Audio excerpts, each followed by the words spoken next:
hijos estamos bonitos. Vamos, señores. Vamos, señores. Un aplauso, se lo merecen, señores.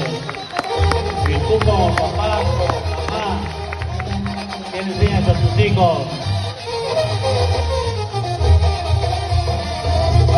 Angie.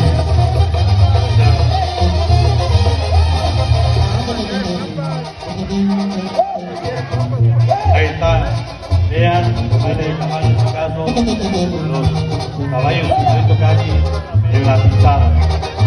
Es una cuestión de gracia, sobre todo que tengan la comida en su